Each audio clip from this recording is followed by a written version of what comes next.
Hello বন্ধুরা, চলে আসলাম নতুন আর একটা রিয়াকশান ভিডিও নিয়ে। আজকের বিষয় হলো আমেরিকার এই দাবানল আল্লাহর গজব নাকি দুর্যোগ। এই বিষয়ে কোরআন কি বলে, চলুন দেখে আসা যাক। যখনই পাপাচার সীমা অতিক্রম করেছে তখনই আসমান থেকে এসেছে আজাব আর গজব, যার জ্বলন্ত উদাহরণ আমেরিকার প্রাণকেন্দ্র লস অ্যাঞ্জেলস। রাত দিন পাপাচারে লিপ্ত শহরটি এখন পুড়ছে নিজের পাপের আগুনেই। দিন কয়েক আগেও যে লস অ্যাঞ্জেলস মেতেছিল মদ, জুয়ার, নারীতে, সেই শহর এখন এক টুকরো জাহান্নামে পরিণত হয়েছে। অবশ্য ছড়িয়ে পড়া এই ভয়াবহ দাবানল সম্পর্কে বহু আগেই সতর্কবার্তা দেওয়া। 1450 বছর আগে আল্লাহ নিজেই তাদের সাবধান করেছেন কোরআনের আয়াত নাজিল করে। ঝা চকচকে লস অ্যাঞ্জেলস এখন যেন শ্মশান, যতদূর চোখ যায় শুধু আগুন, ছাই আর পুড়ে যাওয়া ঘর বাড়ি। এক সপ্তাহ পেরিয়ে গেলেও এখনো নিয়ন্ত্রণে আনা সম্ভব হয়নি দাবানলের আগুন, যে আমেরিকা সবার কাছে বড়াই করে তাদের বানানো অত্যাধুনিক সব প্রযুক্তির কারণে। সেই আমেরিকায় এখন অসহায় আত্মসমর্পণ করেছে দাবানলের কাছে। আগুন নেভানোর সবচেয়ে আধুনিক প্রযুক্তি ব্যবহার করেও দেশটির ফায়ার সার্ভিস কর্মীরা ব্যর্থ হয়েছেন ক্ষয়ক্ষতির হাত থেকে নিজ শহরকে বাঁচাতে। সামাজিক মাধ্যমগুলোতে ঘুরে বেড়াচ্ছে দাবানলের আগের আর পরের দৃশ্য, যে ছবি আর ভিডিও দেখে অনেকেই এই দৃশ্যকে তুলনা করছেন যুদ্ধক্ষেত্র হিসেবে, যেন পারমাণবিক বোমা বিস্ফোরণ হয়েছে শহরটিতে। প্রচন্ড আগুনে ধ্বংস হয়ে গেছে সব অবকাঠামো, মাইলের পর মাইল পরিণত হয়েছে ভুতুড়ে নগরীতে। অনেকে বলছেন এই দৃশ্য তাদের দ্বিতীয় বিশ্বযুদ্ধের ভয়াবহতাকে স্মরণ করিয়ে দিচ্ছে। আবার অনেকে ইসরায়েলের হামলায় বিধ্বস্ত গাজা উপত্যকার সঙ্গেও তুলনা করছেন। ড্রোন থেকে তোলা দৃশ্যগুলো তেমনই মনে করিয়ে দিচ্ছে সবাইকে। এদিকে বাতাসের গতিবেগ বেড়ে যাওয়ায় আগুন আরো ছড়িয়ে পড়ার আশঙ্কা করা হচ্ছে। অবশ্য আগুনের হাত থেকে বাঁচতে অনেক আগেই ঘরবাড়ি আর দামি গাড়ি গ্যারেজে ফেলে নিরাপদ স্থানে আশ্রয় নিয়েছেন স্থানীয় বাসিন্দারা। আর এই সুযোগে চলমান দাবানলের মাঝেও শহরটিতে চলছে ব্যাপক লুটপাট। এত ভয়ঙ্কর আজাবের পরও আমেরিকার মানুষ মেতে আছে লুটতরাজে। দাবানলে পুড়তে থাকা এলাকায় চুরি ও লুটপাট চালানোর ঘটনায় নতুন করে আরো 10 জনকে আটক করা হয়েছে। এর মধ্যে 3 জন ব্যক্তির বিরুদ্ধে $2 লাখ বেশি অঙ্কের মামলার লুটের অভিযোগ রয়েছে বলে জানিয়েছেন লস অ্যাঞ্জেলেসের ডিস্ট্রিক্ট অ্যাটর্নি নাথান হোচম্যান। এ নিয়ে গত কয়েকদিনে লুটপাটের অভিযোগে অন্তত 39 জনকে আটক করেছে যুক্তরাষ্ট্রের আইন শৃঙ্খলা রক্ষাকারী বাহিনীর সদস্যরা। অপরাধ প্রমাণিত হলে তাদের কয়েক বছরের কারাদণ্ড হতে পারে বলে জানিয়েছেন কর্মকর্তারা। বিভিন্ন এলাকা থেকে লুটপাট ও চুরির আরো অনেক অভিযোগ পাওয়া যাচ্ছে। এই অবস্থায় আরো শক্ত অবস্থানে যাচ্ছে স্থানীয় প্রশাসন। আক্রান্ত এলাকা থেকে জনসাধারণকে সরে যাওয়ার আহ্বান জানিয়ে আগেই জরুরি অবস্থা জারি করা হয়েছে, যা কঠোরভাবে বাস্তবায়ন করা হচ্ছে বলে জানিয়েছেন প্রশাসনের কর্মকর্তারা। কেউ কারফিউ ভাঙলে তাকে $1000 জরিমানা করা হবে বলেও জানিয়েছেন তারা।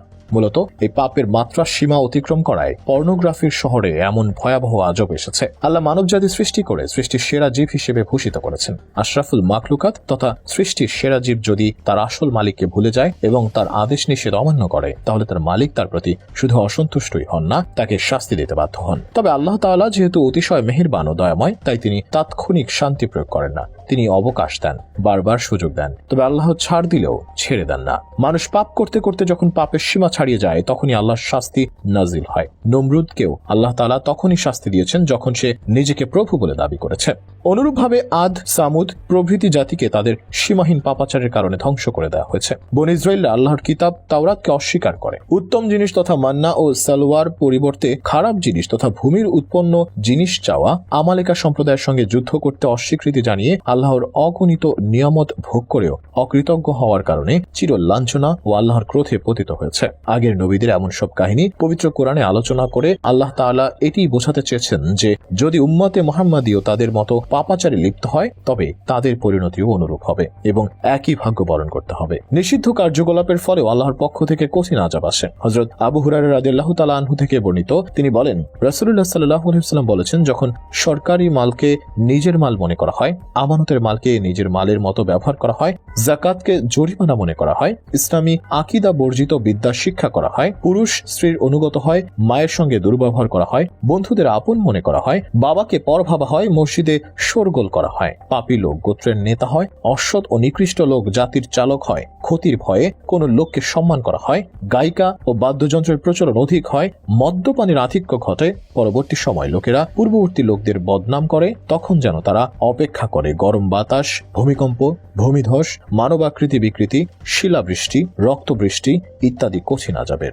যা একটার পর আরেকটা আসতে থাকবে। যেমন হাড়ের সুতা ছিঁড়ে গেলে মুক্তোর দানাগুলো একটার পর একটা পড়তে থাকে, শহরটিতে দাবানলের আরও একটি বড় কারণ বলা হচ্ছে সমকামিতাকে। লস অ্যাঞ্জেলসে বিগত কয়েক বছরে বেড়েছে সমকামিতার মাত্রা। সমকামিতার অপরাধে আল্লাহ তাআলা কওমে লুত তথা লুত আলাইহিসসালামের সম্প্রদায়কে ধ্বংস করে দিয়েছেন। লুত আলাইহিসসালাম তাদের বারবার হালাল পন্থায় যৌন চাহিদা পূরণ করার অনুরোধ করলেও তারা তার কথা শোনেননি। এসব দুশ্চরিত্র লোক 4টি জনপদে বাস করত। ফেরেশতাগণ সব জনপদকে একত্রে সমূলে উৎপাটিত করে শূন্যে নিয়ে যান এবং সেখান থেকে উল্টিয়ে নিচে ছুঁড়ে মারেন। এভাবে সব বসতি সম্পূর্ণ ধ্বংস হয়ে যায়। অনেকের মতে এই জনপদগুলো উল্টে যাওয়ার ফলেই ডেড সি বা মৃত সাগর সৃষ্টি হয়েছে। এটি ভূপৃষ্ঠের সবচেয়ে নিচু স্থান। পৃথিবীর অন্য কোনো অঞ্চল সমুদ্রপৃষ্ঠ থেকে এতটা নিচু নয়। পবিত্র কোরআনে আল্লাহ তাআলা বলেন, যখন আমার আদেশ এসে পৌঁছলো তখন আমি জনপদকে উল্টিয়ে দিলাম এবং তাদের উপর ক্রমাগত বর্ষণ করলাম পাথর কঙ্কর।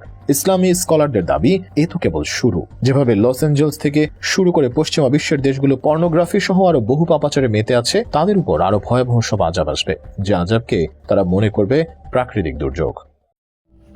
তো বন্ধুরা, ভিডিওটি দেখে আপনাদের কেমন লাগলো কমেন্টে অবশ্যই জানাবেন, এবং আমাদের চ্যানেলে নতুন হয়ে থাকলে আমাদের চ্যানেলটিকে একটি লাইক এবং সাবস্ক্রাইব করে দিয়ে আমাদের পাশে থাকবেন। তো বন্ধুরা, দেখা হচ্ছে পরবর্তী কোনো নতুন ভিডিওতে।